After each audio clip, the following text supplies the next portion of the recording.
Buzz with Pickleball. Buzz, thanks again for joining us here on the channel. A couple of weeks ago, I had the pleasure of going down to the Minto U.S. Open Pickleball Championships powered by Margaritaville down in Naples, Florida. A wonderful event, huge event, biggest of its kind.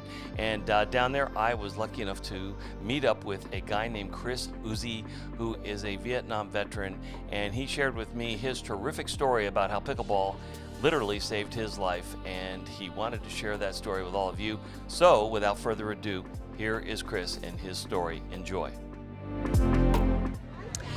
Hey, this is Buzz here at the Minto U.S. Open Pickleball Championships powered by Margaritaville here in beautiful Naples, Florida, in southwest Florida to be exact, and it is a gorgeous day, and I'm joined by Chris Uzzi. And Chris came by to stop at the channel and talk a little bit about his journey with pickleball, a veteran from Vietnam, and he is here to talk about his journey because he suffered, as many men and women do, from PTSD, and it is something that's hard to kind of get back into socialization. And Chris, thanks for being with us, man. Well, thank you very much for having me. Yeah. And Chris has got a great story to talk a little bit about how he's made this journey over the last 5 years or so, right? Yes.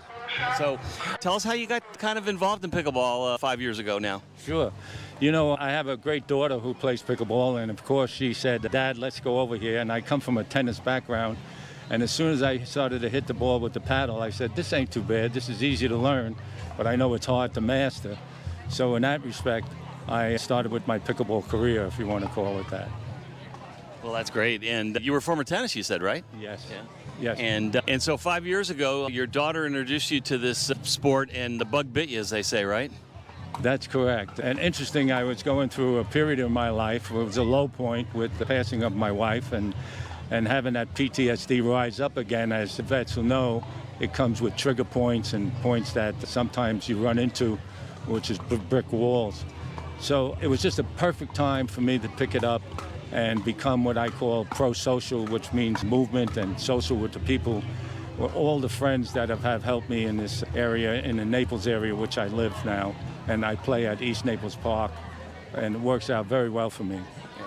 Well, everyone who is on this channel, watches this channel, knows the high social component that pickleball brings. And in no small way, what Chris is referring to is that this is a great stepping stone for not only sportsmanship, but also socialization, to meet people and become friends and kind of assimilate back into society, and just, you know, the camaraderie that comes along with pickleball. It's really great, isn't it? Yes, and I like to speak specifically to the veterans, you guys out there, brothers, that could help you. I know all of you suffer in many ways and have issues that go through, and you keep it silent. I know you try to be a hero, but I want to tell you that this is a game where you just have fun, and then also you just meet people that'll help you out. There's nobody here that knew my issues, and the friends of mine just helped me out with my issues, and playing pickleball is just a delightful sport, and it's good for you veterans. See what you could do about it and join the sport. Well, you heard what Chris said, and I am up in the Jacksonville, Florida area, which happens to be the headquarters of the Wounded Warrior Project, and along with USA Pickleball, we're meeting with servicemen and women who want to learn the game for the very reasons that Chris talked about. And so all you veteran brothers, listen to what Chris said, get out there and play and enjoy the game. And any parting words, Chris, of encouragement? Well, yeah, parting words is hoo-yah, do it, veterans. You heard him. That's Chris. I'm Buzz. Thanks for joining us here at the channel, and we'll have more stories just like Chris's here today at the U.S. Open. Thanks a lot.